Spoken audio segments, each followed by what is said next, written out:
So one of my favorite movies of all time, man, is Quentin Tarantino's Django Unchained.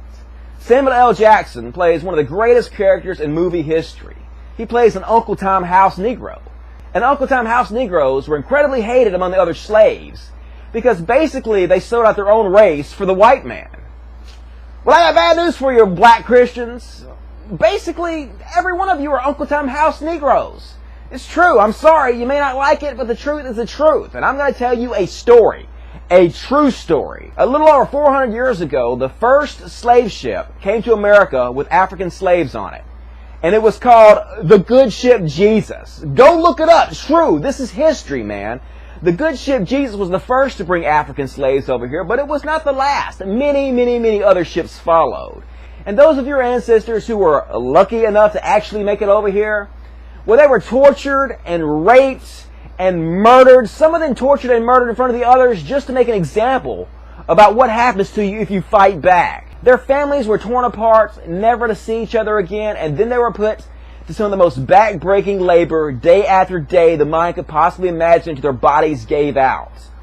And believe it or not, there were actually a few people back then that said, hey, this is a bad idea. We should not enslave our fellow human beings. But the slave masters said, we have a right to do this. We have a religious right because the Bible tells us it's okay. And then they opened this book of ancient fairy tales and they read from it proof that their religion gave them every right to hold slaves. Leviticus 25:44 through 46. However, you may purchase male and female slaves from among the foreigners who live among you.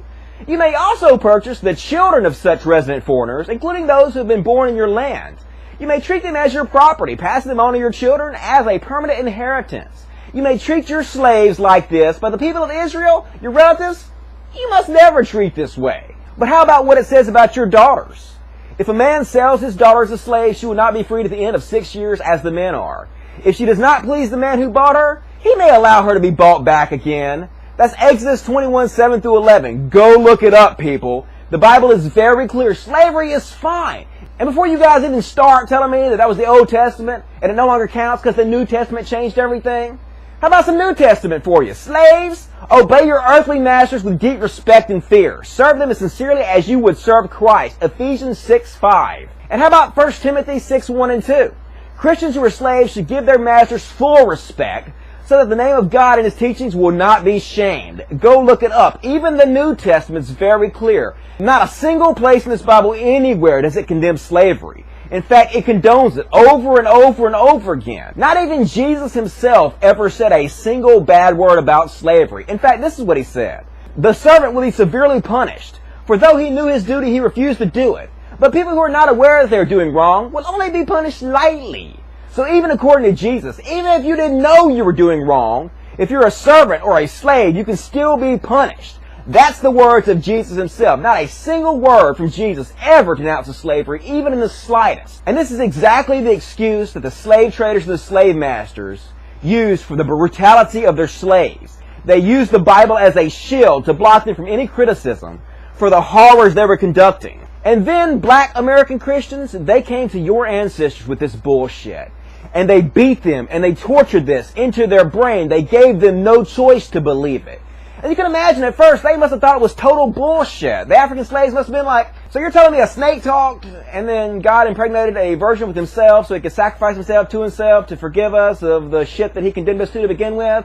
And the slave masters were like, whoosh, whoosh. They're like, all right, dude, whatever, dude. Talking snakes, virgin verse, whatever, dude. Just fucking calm down with the whip a little bit, dude. It's all good, boss. And you can imagine it was beaten into their head. Generation after generation after generation. They were tortured, terrorized, lived in fear constantly until eventually they had no choice but to believe it. And then once they believe it, they started spreading it to their children. Generation after generation after generation until we come to you. Modern day black American Christians. And you're still teaching this shit to your other black fellow human beings. And I'm sorry to be the one to tell you this, but that makes you an Uncle Tom house Negro. How could it not? You're spreading the exact filth that was used to keep your people enslaved to begin with. The excuse that was used to enslave you. And it's still used to enslave you to this very day. But if you really believe this, let's be honest here for a second, black American Christians. Let's real talk here. If you honestly believe the Bible is true and that non-Christians have a chance of being burned in a hellfire for eternity, then obviously that means the slave traders and the slave masters did both you and your ancestors a huge favor. Because had they not gone over there and kidnapped them and brought them over here and terrorized them and tortured this book into their mind, there is a very good chance that you right now would not be a Christian. That you right now might be burned forever, tortured for an eternity in a hellfire. The most horrible suffering the mind can possibly imagine. And if you really believe that, don't your people owe my people some reparations? Seriously, black people, pay up. Logic.